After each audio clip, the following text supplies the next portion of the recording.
السلام عليكم الاخوان والاخوات، كيف الحال والاحوال؟ كنتمنى تكونوا بخير وعلى خير، وهذا الفيديو راكم في صحه جيده. دائما مع مواكبه ردود الافعال والتعليقات من هنا وهناك بالعلاقه بين المغرب وفرنسا، خصوصا في هذه الظرفيه. عندنا واحد التعليق ديال واحد ممثل واحد الحزب قوي، واحد الحزب الخضر ليفير في فرنسا، دار واحد التصريح قوي صراحه بان سبب المشكل هو الصحراء المغربيه، وبانه مع الصحراء المغربيه. تصريح قوي. في الاخير غنقول لكم واحد المعلومه، المغرب شنو علاقته بهذا الحزب الخضر او ليفير.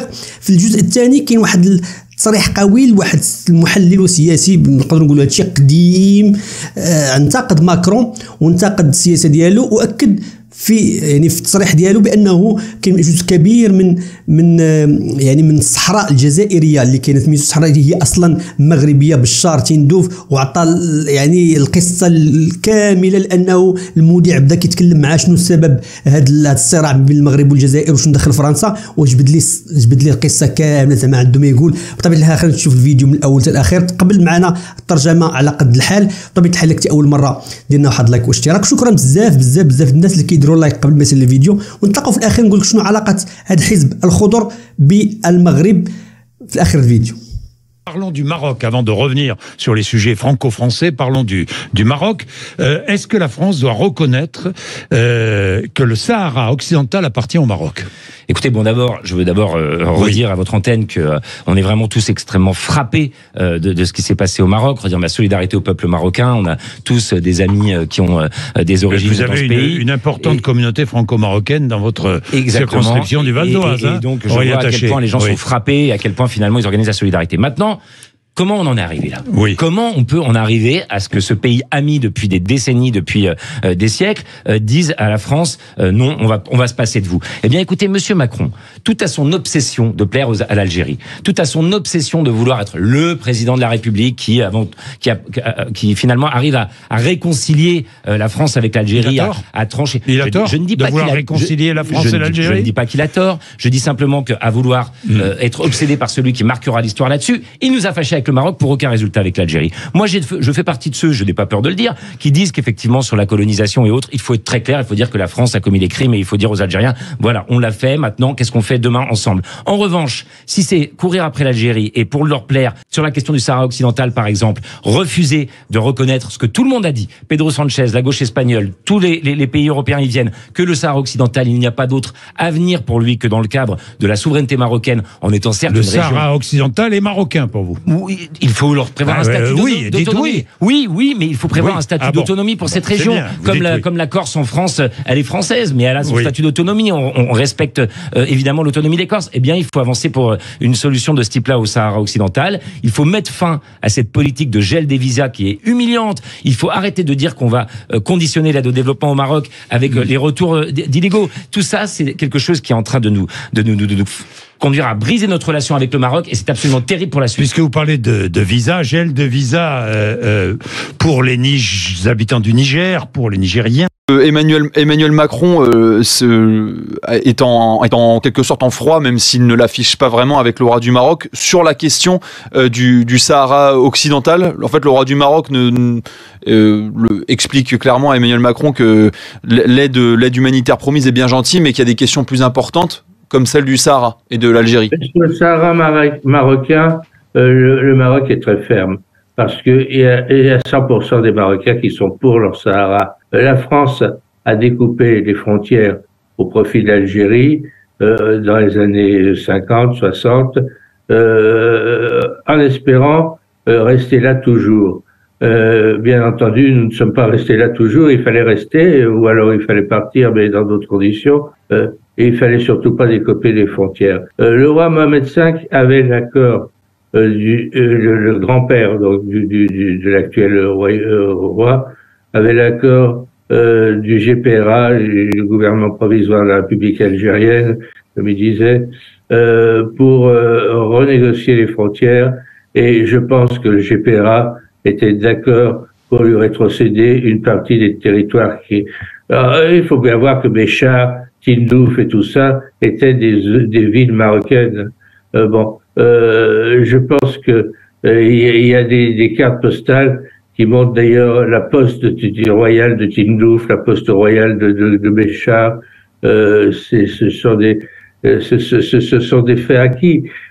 On a donné le Sahara aussi à l'Algérie.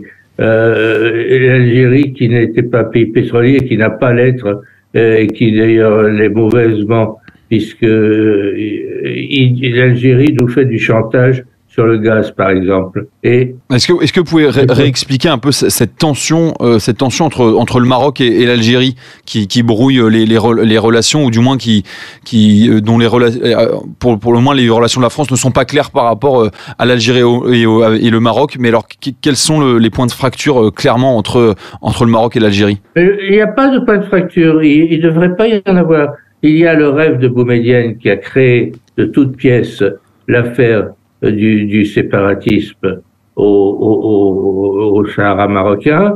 Ils ont eu le soutien, l'Algérie a eu le soutien du bloc communiste, parce que les communistes étaient à l'époque, ils étaient dans le rêve de Lénine, il fallait tourner l'Europe par l'Afrique, vous savez. Et je pense que tout cela a fait long feu. Le Maroc a mis des milliards pour le développement du Sahara. L'Algérie n'aurait mis aucun sou.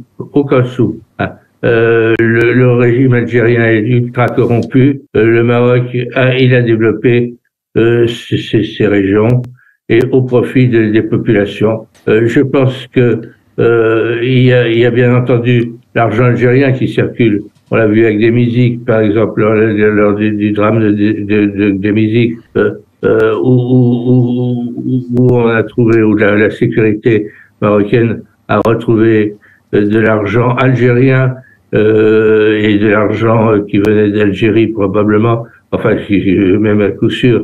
Bon, parmi les terroristes qui s'étaient infiltrés dans les camps, mais bon, tout cela. C'est le Sahara marocain le problème.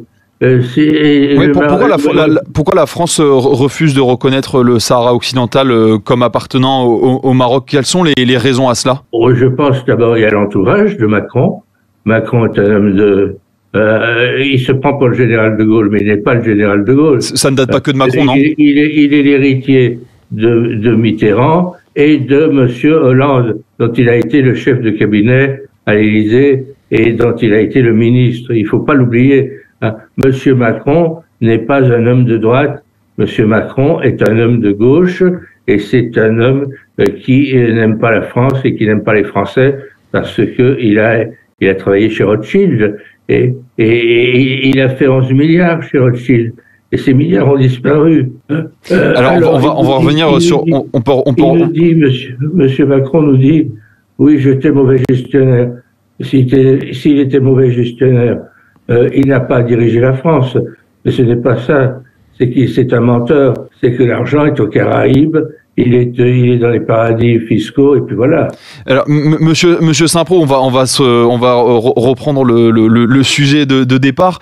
Vous qui connaissez très bien la monarchie marocaine, comment participe-t-elle à la stabilité de ce pays?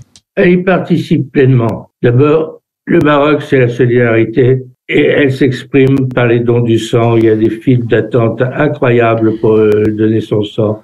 Il y a aussi le fonds marocain d'aide pour le Sahara qui est très important, et y compris d'ailleurs les Marocains résidant à l'étranger, c'est-à-dire les MRE, c'est-à-dire les gens qui sont en France, qui sont en Espagne, qui sont en Belgique, qui sont en Hollande, et qui participent financièrement à l'effort. Bon, je crois que c'est important. Et en ce qui concerne la France, je pense qu'il y a une chose, c'est que la France ne joue pas au Maroc la carte qu'elle devrait jouer. Les relations entre l'Algérie et le Maroc sont très simples. C'est le problème du Sahara marocain. On peut très bien...